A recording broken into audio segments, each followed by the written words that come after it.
Let's start with the build. The J5's build is a throwback to Samsung's phones from years past. Fog chrome to the sides with a plastic back that's removable. Underneath, we have two microSIM card slots, a microSD card slot, and a user-replaceable 2600 mAh battery.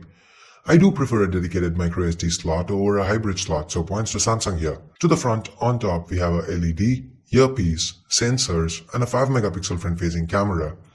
Lower below, we have Samsung branding followed by a 5-inch display.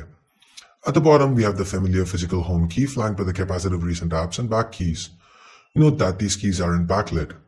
To the back, we have an LED flash, a 13-megapixel rear camera, and a speaker. Lower below, we have Samsung branding again, followed by the Duos branding.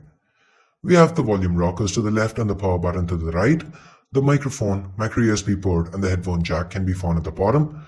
It's worth noting that there's no secondary noise-cancelling microphone here.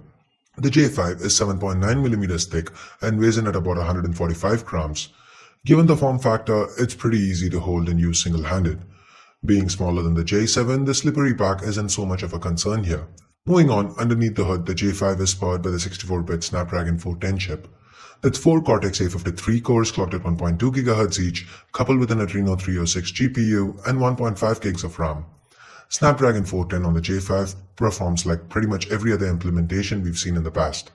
Respectable benchmark scores, handles casual games very well, some intensive titles are playable as well, with only the most intensive of games causing stutters. No overheating issues here either. Sadly, the audio levels via the rear speaker is quite low. Call quality and audio via the 3.5mm headphone jack was pretty good though. The Galaxy J5 sports a Gorilla Glass covered 5-inch Super AMOLED HD display. This is a 720p display, meaning a pixel density of 294 pixels per inch. That's sharper than the Galaxy J7. The colors are still mildly warm, but it's an AMOLED display, meaning the blacks are deep and the viewing angles are stellar. Moreover, this display can get really bright, so it's pretty legible outdoors.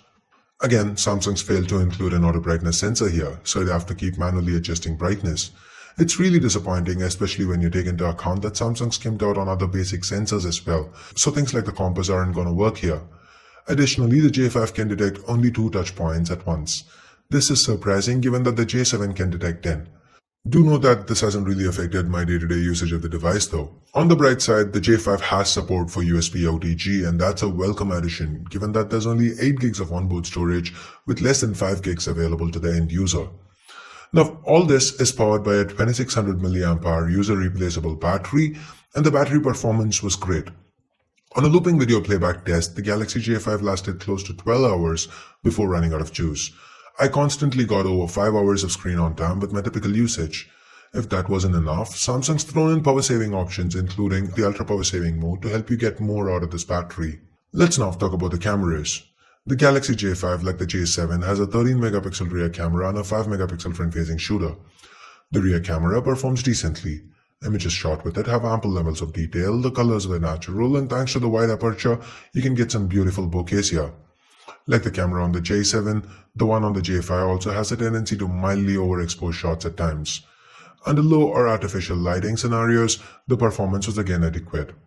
This camera can also shoot 1080p videos, and the videos turned out good, in line with the still image performance that we've seen so far. The 5-megapixel front camera uses a wide-angle lens and produces similarly good results. Samsung's also thrown in an LED here. Like with the J7, this is not a flash, it's more of a LED light that you can turn on and off as per the situation. Nice. This is the regular Samsung camera UI with some common modes available. HDR is noticeably missing. The one new addition here is the Pro mode. That's new for the budget range.